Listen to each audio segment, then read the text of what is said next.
The entire hip-hop community is in a frenzy once again because Lil Woody has now reacted to Wack 100 dissing Young Thug. And Woody did not hold back at all. He came out swinging, saying that if anyone deserves jail time, it's Young Thug himself, because he crucified Gunna for doing the very same thing that he has now been exposed for doing. And Woody made it clear that the streets cannot let this hypocrisy slide. Woody went even further, saying that people can try to justify Thug's actions by saying maybe he's on probation, maybe he's just trying to protect himself. But if that's the case, then why wasn't Gunna given the same grace when he did the same thing? Back then, Thug and his circle mocked Gunna, turned their back on him, and treated him like a snake. Yet now Thug finds himself in the exact same position, and Woody is saying enough is enough. The truth has to be told. Please do not forget to like this video, share and subscribe to this channel if you want more updates like this. Thank you. Now, let's take a step back and really look at why Woody's words are shaking the culture to its core. We all know Wack 100 doesn't bite his tongue. He recently lit the internet on fire by destroying Thugger with allegations that he snitched to get released, calling out the hypocrisy of dissing Gunna only to fold himself when the pressure hit. Wack didn't just stop there. He introduced what he called the Streets' New Testament, a new code for how rats should be handled, making it clear that the culture has been plagued with double standards and fake loyalty for too long.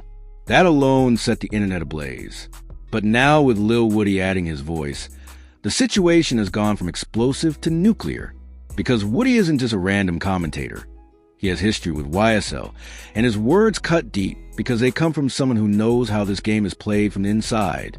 Lil Woody basically confirmed what the streets have been whispering for weeks.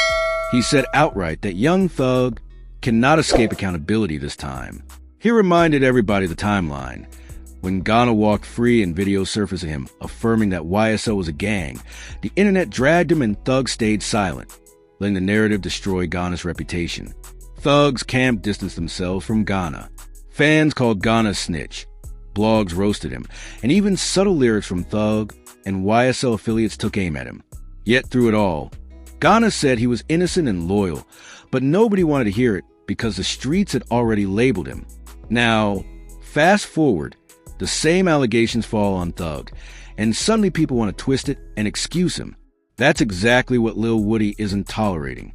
He said clearly that if Gunna deserved crucifixion, then Thug deserves it even more, because he was the one doing the crucifying.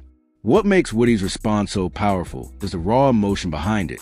He said people keep trying to shield Thug by saying maybe he had no choice, maybe probation rules force his hand, maybe he had to protect himself.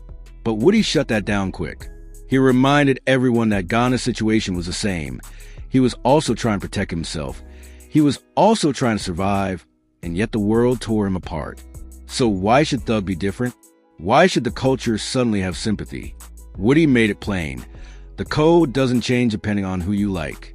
If you call yourself real, then you stay real no matter what. And if you fold, and the streets have to call it what it is. The backlash on social media has been insane since Woody's statement. Clips of him speaking have been shared millions of times, with fans divided right down the middle. Some are siding with him, saying Woody is only repeating the truth that everyone else is too scared to admit. Others are furious, calling him a clout chaser for speaking on Thug at such a critical moment in his trial. But regardless of the noise, one thing is undeniable. Woody's voice has amplified debate and made it impossible for anyone to ignore the contradictions in the way the culture treats snitching. Now, let's dig into why this matters so much beyond the surface. Hip-hop has always had a love-hate relationship with the streets. On one hand, artists glorify loyalty, silence, and codes of honor.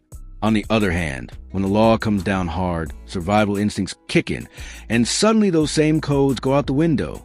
The problem is, fans don't forgive easily. They want to believe the lyrics. They want to believe the image. And when that image cracks, they feel betrayed. That's why Gunna's reputation took such a hit. That's why Tekashi 6ix9ine became a cultural punching bag. And that's why Young Thug's situation is so dangerous right now. Because he isn't just anyone. He's someone who built his empire on the perception of being solid, untouchable, and different. If that crumbles, everything he built goes with it. Woody understands this perfectly, and that's why he's hammering the point. He doesn't want the streets to start bending rules for Thug just because of his fame or because people love his music. He doesn't want to see favoritism where one artist is condemned and another excused for the same act. To Woody, that's how the culture destroys itself. Because if loyalty isn't universal, then it's meaningless. And in his words, Thug especially deserves the consequences because he was the one who set the tone against Gunna. He built his reputation off the perception that he was stronger, realer, and more loyal. If he falls short now, then he has to be held twice as accountable. It's worth remembering that Woody himself has been accused of cooperating in the past. He knows the sting of being labeled a snitch. He knows the way the internet doesn't let go once your name is tied to that word. And maybe that's why his voice carries so much weight in this conversation. Because he's not just theorizing, he's lived it. He knows what it's like to be crucified by the public. And he knows the unfairness of how different people are treated based on status and favoritism. In calling out Thug, he's exposing that hypocrisy in real time. Meanwhile, Wack 100 is doubling down, standing on his street's New Testament and pointing to Woody's words as further proof that the game needs new rules. Wack is saying that we can't keep letting stars play by different codes in the streets they rap about. If you sell street music, then you're selling the lifestyle, and if you betray that lifestyle, then you can't expect immunity. His commandments: own your truth, don't sell loyalty you can't keep, and accept that you're out of the streets once you fold, are now echoing louder than ever thanks to Woody's agreement. The ripple effect is massive already. People are questioning how they should treat Thug's music moving forward. Some diehard fans say they don't care what he did, they just want the music. Others say they can't support someone who violated the very code he built his brand on. And then there are those who are reevaluating Gunna, realizing that maybe he was unfairly judged if Thug himself couldn't hold the line. The irony is that Gunna's stock might actually rise again as Thug's falls, because the hypocrisy is too glaring to ignore. Think about it. Gunna's career was nearly buried because of the snitch label, but if the same energy isn't applied to Thug, fans will start asking hard questions. Already, Gunna has been quietly climbing back with hit records, and the public's appetite for his music hasn't disappeared.